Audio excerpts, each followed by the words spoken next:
अब अगर ये जानना चाहते हो कि अपर मोटर न्यूरॉन इंजरी में स्पास्टिक पैरालिसिस क्यों होती है और लोअर मोटर न्यूरॉन इंजरी में फ्लैसिड पैरालिसिस क्यों होती है, तो उसके बारे में मैं एक वीडियो ऑलरेडी बना चुका हूँ, वो लिंक मैं अटैच कर दूंगा, देख लेना। यहाँ पे इन शॉर्ट ये जान लो, जो सेंट्रल पाथवे होता है from the primary motor area down up till the nucleus of the cranial nerves और the anterior horn of the spinal cord, इसीलिए इन फाइबर्स को प्रोजेक्शन फाइबर्स कहते हैं। ये दो तरह से होता है, एक मेन पाथवे होता है जैसे corticobulbar tract for cranial nerves और corticospinal tract for the spinal nerves.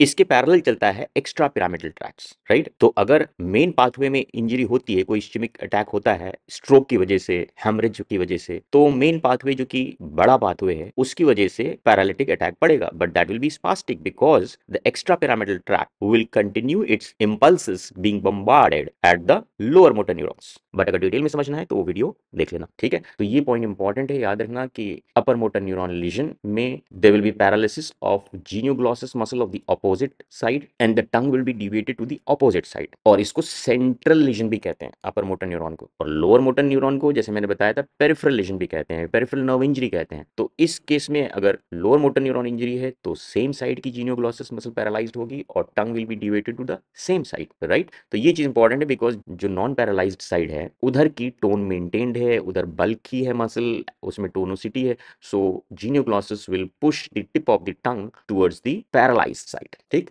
ये इंपॉर्टेंट